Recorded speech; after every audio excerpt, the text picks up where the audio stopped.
they're missing some crucial information. The truth is, there's more to this story than what you might have heard. And So in what's this the video, difference? we're going to uncover what really happened and set the record straight. Hey, you've heard the myths. What you saying? Jackie Chan just was like, So stay nah, with me I don't to want to find be out like that the real nigga Bruce story type behind shit. Jackie Chan and What's Bruce going Lee's on here? martial arts legacies. What's up, y'all? My name is Prince, and this is Golden Belt Training, where we dive deep into the world of martial arts. Bro, why you talking like you trying to put us to sleep? Stories. And every day, I practice martial arts. You see? Martial arts cinema has shaped global. This time, I'll go back and redo that shit. But yeah, nah. This nigga Bruce Lee was a fucking goat. Just looking like. And every day, I practice martial arts. That's one thing. You see? Martial That's one arts thing. cinema But boom, has boom, shaped global pop bitch, culture. bitch, And at the bitch. heart of this genre are two legends, Bruce Lee and Jackie Chan. Bruce Lee and Jackie Chan are undeniably the two most influential figures in the martial arts film genre. While they shared a love for martial arts and a desire to showcase their skills on the big screen, their impact on the genre took distinctly different paths. They both revolutionized the way martial arts was portrayed on screen, but their journeys were as different as their styles. My last name is Lee, Bruce Lee. I was born in San Francisco in 1940. I'm 24 right now. Bruce Lee's journey in martial arts was far from traditional. After returning to the United States from Hong Kong, I hope you still here, Bird. There's some shit I think you'll like. Realized that the Wing Chun techniques he had mastered back home needed adaptation. He was now training with larger, stronger individuals, which led him to start making modifications to his fighting style. This period of experimentation and growth laid the groundwork for what would eventually become Jeet Kune Do. Bruce often sought out fights, not just to win, but also to test his evolving techniques. He was known to visit the So he was using niggas as crash dummies. This nigga literally was using people as no, not just for the fact of the fight, but I wanted to test some shit, nigga. I want to see how much can I hurt you with this one blow. That nigga Bruce Lee was low-key a menace. Parts of Seattle, like Rainier Valley, specifically to engage in street fights, honoring his skills in real-world situations. These experiences, along with a critical fight against karate instructor Yuichi Nakachi and the infamous Wong Jack Man fight, highlighted the limitations of Bruce Lee's traditional martial arts training. Bruce realized that he needed more effective footwork, better conditioning, and a fighting philosophy that was simple, direct, and efficient. This eventually led to the creation of Jeet Kune Do, which Bruce Lee described as scientific street fighting. Jeet Kune Do was revolutionary because scientific street fighting is crazy. Traditional martial arts, favoring practicality over tradition. Unlike the origin stories of some Kung Fu styles, which were often shrouded in mythology and spiritualism, Jeet Kune Do was born from Bruce Lee's real-life encounters and rigorous testing over a decade of training, teaching, and fighting. His approach was pragmatic, focusing on what worked in actual combat situations. This philosophy of simplicity and efficiency would later translate to the screen, where Bruce's fight scenes were marked by their brutal realism and visceral impact. He didn't just perform, he embodied a new way of thinking about martial arts, one that would forever change the genre. When Bruce Lee returned to Hong Kong in the early 1970s, he entered a film industry that had been dominated by wuxia films, which portrayed mythical swordsmen and fantastical elements. However, a shift was happening. The foot and fist genre was emerging, and although Bruce Lee didn't start, I never knew about wuxia, its biggest star. or at least started with the big I didn't know that was a like subcategory. Martial arts cinema. Unlike the choreographed dance-like sequences typical of the time, Bruce's fights were raw, fast, and incredibly powerful. His characters were complex, often driven by personal struggles and a deeper philosophical journey, setting a new standard for storytelling in action films. The realness that he brought to the screen was unmatched. Audiences weren't just watching a fight, they were witnessing the power of Jeet Kune Do. Bro, you need to loosen up some. That nigga stiff as hell. Extended far beyond his films. He introduced martial arts to a global audience, breaking down cultural barriers and inspiring countless imitators. Oh yeah, that 6-inch punch or whatever it was. That bow shit. Bruce's roles often depicted the struggle between personal you gotta be like there to go to there, adding a layer of depth that was rarely seen in action movies at the time. His influence can still be seen in modern action films, where fast-paced choreography, complex characters, and philosophical undertones have become the norm. Bruce Lee wasn't just a martial artist. He was a cultural icon whose legacy continues to shape the genre. But as groundbreaking as Bruce Lee's legacy was, his untimely death left a void that the film industry desperately tried to fill, leading to a phenomenon known as Bruceploitation. And that time after Bruce Lee Bruceploitation. died, there's so many action movie. There's so many terrible action movie in that time. The Bruceploitation era was marked by the film industry's desperate attempts to fill the void left by Bruce Lee's untimely death. For those unfamiliar, Bruceploitation refers to the wave of films in the 70s where actors were cast to capitalize on Bruce Lee's image, often with mixed and sometimes laughable results. The demand for new Bruce Lee films was so overwhelming that studios were willing to go to extreme lengths to find anyone who could even remotely fit the mold of the martial arts legend. That time, everybody know after Bruce Lee died, there's so many Bruce Lee. Bruce Lee, Bruce Table, Bruce Chair, all Bruce. This desperation led to the emergence of a new wave of films featuring actors who bore a physical resemblance to Bruce Lee or had some tenuous connection to him. These films, however, were often of questionable quality, and the actors involved were frequently thrust into roles that they were ill prepared for. The criteria for casting the next Bruce Lee were primarily based on three factors: physical appearance, martial arts ability, and any connection to Bruce Lee, no matter how slight. What you mean, any connection? Who could convincingly mimic Lee's appearance and fighting style, even if they had little to no experience in acting or martial arts. This led to some unusual casting choices, including actors who had only briefly interacted with Bruce Lee or had appeared in minor roles in some of his films. One of the earliest examples of this desperation can be seen in the film Fist of the Unicorn, which Bruce Lee briefly appeared in to support his friend Unicorn Chin. Now, unbeknownst to Bruce, the crew secretly filmed him, and these clips were later used in the actual movie. To further capitalize on Bruce's appearance, a stand-in was hired to make it seem as though Bruce's character was training Unicorn's character, and Bruce was even billed as the fight choreographer and the martial arts instructor. This incident highlights the lengths to which the industry was willing to go to exploit Bruce Lee's image. The industry's desperation extended beyond simply finding actors who looked like Bruce Lee. It also involved casting individuals who had any connection to him. Angela Mao, who played Bruce Lee's sister in Enter the Dragon, was heavily marketed as Bruce Lee's sister in subsequent films, becoming one of the biggest Kung Fu movie actresses of the time. Similarly, Jim Kelly, who appeared in Enter the Dragon, was marketed as the Black Bruce Lee in several films. Youngza, who played Bolo in Enter the Dragon, went on to star in around 140 films, largely capitalizing on his association with Bruce Lee. This frenzy to find a replacement. So this nigga Bruce Lee died, and everybody just said, nah, that nigga ain't dead. We gonna still cast this ass. That's some evil ass shit. I hate Hollywood, and this probably ain't even just Hollywood. That shit probably happened in Asia. That's fucking crazy. Like, why would y'all do that? Let the man rest in peace. Bruce Lee Super Dragon, starring Bruce Lee or James Ho Chung Dao. Bruce fucking Lie. Come on now. His name is Lie. Why did they eat that shit up like that? The film was a highly fictionalized biopic that romanticized Bruce Lee's life, but it was poorly received due to its lack of authenticity and quality. That was a good way to use that word. Star in several more films, with the best known being Bruce Lee, The Man, the Myth, which is still considered one of the better Bruce Lee biopics, even though it was released in 1976, just a few years after Bruce Lee's death. Well, as the Bruceploitation era progressed, the industry continued to churn out films that focus on Bruce Lee's death and the search for a successor.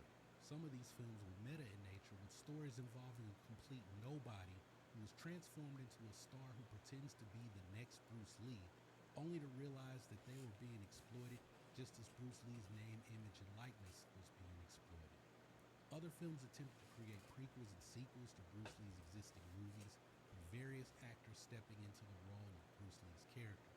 The desperation to find a new Bruce Lee even led to the inclusion of Nigga, where's your pants who at? shared a fight scene with Bruce Lee in the opening of Enter the Dragon. I'm sure Bruce at least got pants on. Talented fight choreography at Golden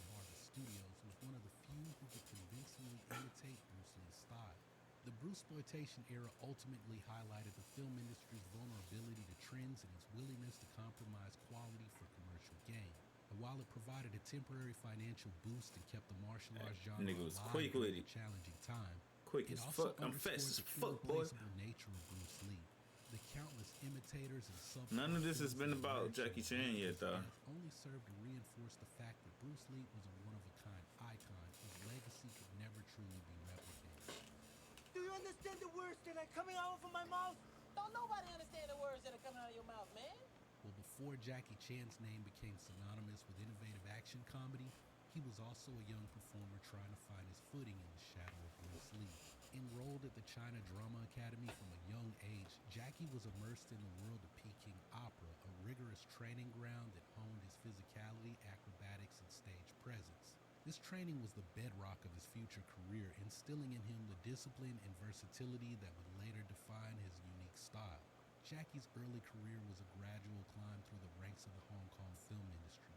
While still a student at the China Drama Academy, That nigga was in so transitioned many from movies. playing minor background roles to becoming a recognized Kung Fu martial artist, or a Kung Fu stuntman, one of the highest accolades for stunt performers at the time. This recognition came while he was still in his teens, marking him as a rising star in the world of martial arts cinema. His first starring role came at the age of 18 in the film The Cub Tiger from Guangdong, also known as Master with Cracked Fingers. However, this project was far from glamorous. The production lacked a script, a budget, and any sense of direction, Jackie even paying the stunt crew out of They ain't his had own no pocket script. by the end of filming. It was a tough lesson in the harsh realities. They of ain't had the no film goddamn industry. script. How the fuck do Despite you? his early struggles, Jackie's work as a stuntman in major films like Fist of Fury and Enter the Dragon exposed him to the inner workings of the industry.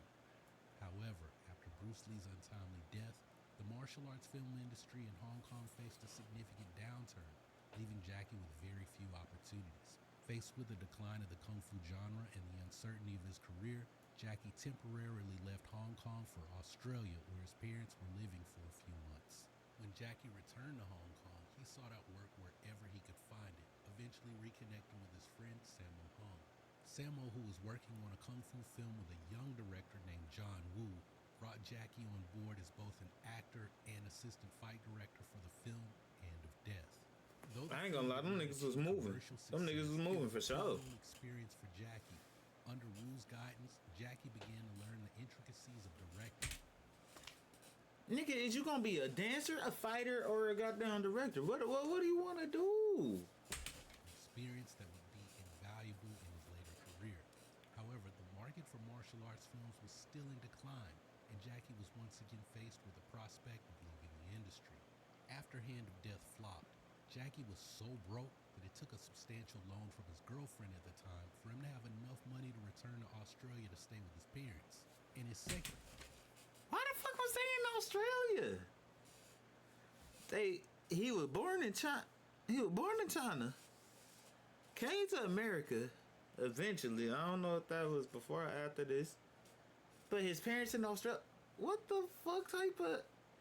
I don't know. Maybe I missed it. Maybe I'm tripping. The math ain't mathing though. second stint back in Canberra, he worked various jobs including construction and dishwashing, all the while contemplating his future. It was a challenging period marked by financial hardship and the looming question of whether he should continue pursuing a career in film. It wasn't until a call from Willie Chan, who would later become his longtime manager, that Jackie's fortunes began to change. Willie reintroduced Jackie to Hong Kong director Lo Wei, marking the beginning of a new chapter in his career. These early experiences, ranging from the rigorous discipline of Peking opera to the struggles of making ends meet as a young stuntman, were crucial in shaping Jackie's approach to filmmaking. That call from Willie Chan would be life-changing for Jackie Chan, but you're not going to believe what happened when he returned to Hong Kong. They invite me back to Hong Kong to make a film, and so hard to make a film. First time I have my own poster. I don't even see my name. Well, when Jackie Chan returned to Hong Kong, he was thrust into a series of roles that were meant to position him as the next Bruce Lee. Director Lo Wei, determined to capitalize on I feel Bruce like I Lee's saw that legacy, movie. cast Jackie in films like New Fist of Fury and Shaolin Wooden Men, where he was expected to play serious, brooding anti-heroes driven by revenge. These characters were a stark contrast to Jackie's natural persona, one that was more inclined towards humor, acrobatics, and relatability. Jackie was even given the I could stage take name that. Xing Lung, meaning becoming the dragon, in a clear attempt to echo Bruce Lee's Xiaolong or Little Dragon moniker. However, Jackie felt an immense discomfort with these roles. They were rigid, one-dimensional, and lacked the nuance that he craved as an actor. In private, Jackie expressed his frustrations to his manager, Willie Chan, lamenting that these roles did not align with his personality. Nothing about this role spoke to me, Jackie would later recall in his autobiography. The director wants me to be the next Bruce Lee, but that's not the direction that I want to go in. Wrong script, wrong character. Really. Jackie Chan's struggle was not just about acting, it was also about the fundamental differences in his training compared to Bruce Lee's. Bruce Lee's Jeet Kune Do was all about practicality, efficiency, and directness, designed for real combat situations. It was a philosophy born from Bruce's experiences in street fights, sparring, and teaching. As opposed to In Jackie contrast, being a Jackie's performer. background was in Peking opera, an art form that emphasized stylized theatrical movements, acrobatics, and exaggerated expressions. This training made Jackie a versatile performer, capable of blending martial arts with comedy and drama, but it also meant that his style was more performative than the realistic, no-nonsense approach that Bruce Lee embodied. The industry's attempt to mold Jackie into a Bruce Lee clone overlooked these fundamental differences.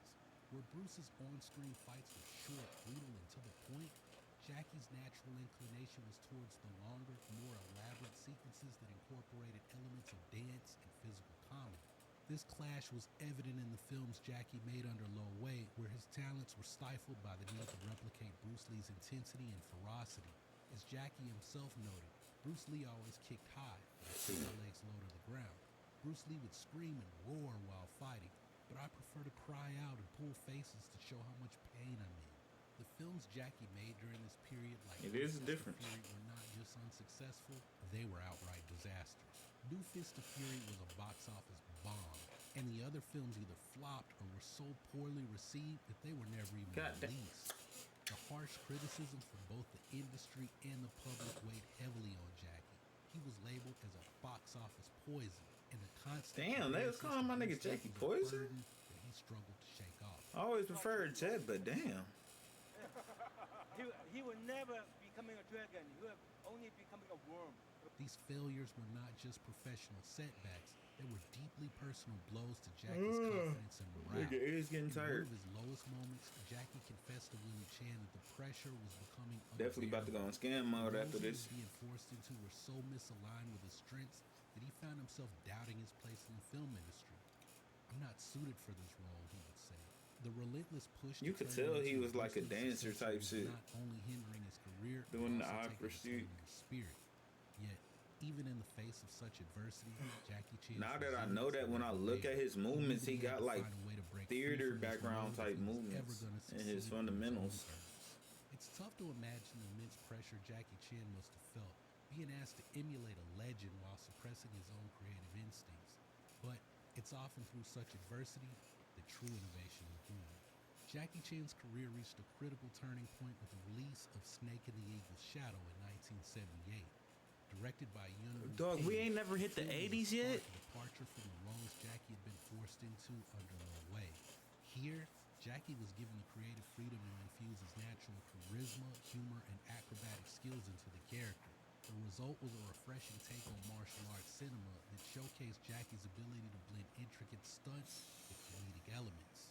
One of the standout moments in Yeah, Snake he and was the more of Eagle's a Shadow comedy is the person. Final showdown, where Jackie's character, utilizing snake-style kung fu, confronts the antagonist. The fluid, snake-like movements combined with Jackie's impeccable comedic timing were unlike anything audiences had seen before. This film didn't just hint at Jackie's potential, it announced his arrival as a force to be reckoned with in the film industry. But it was Drunken Master, released later that same year, that truly solidified Jackie Chan's status as a superstar.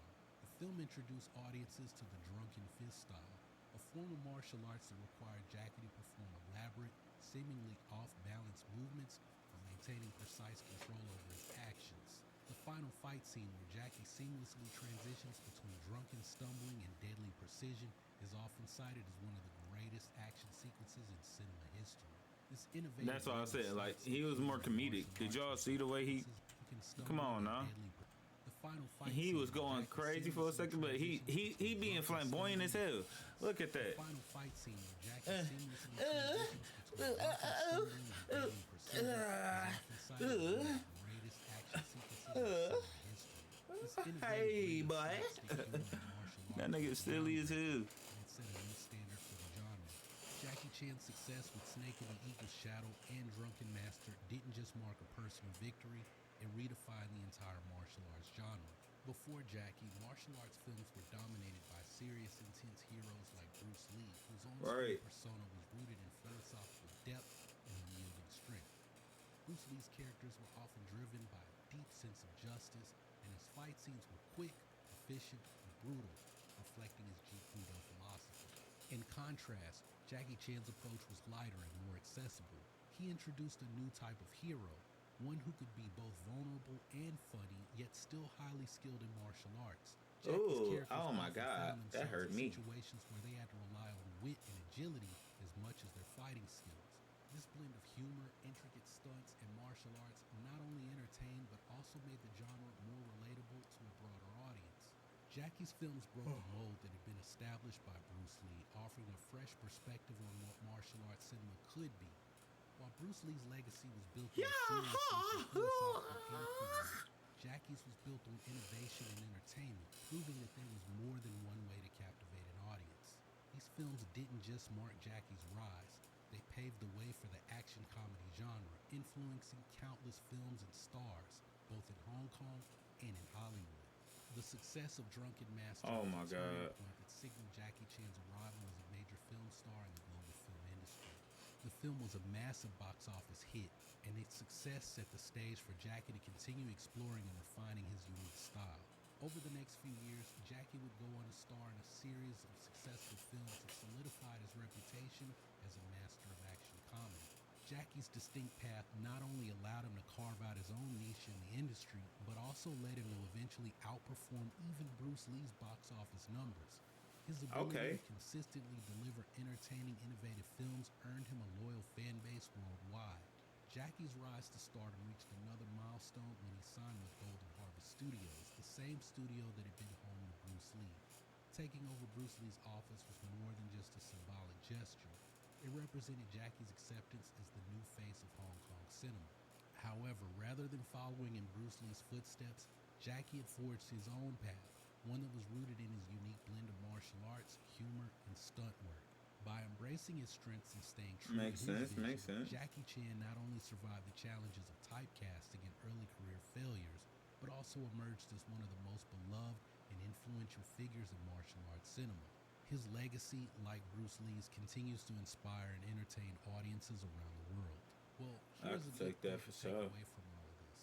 Success doesn't come from imitation, but from innovation.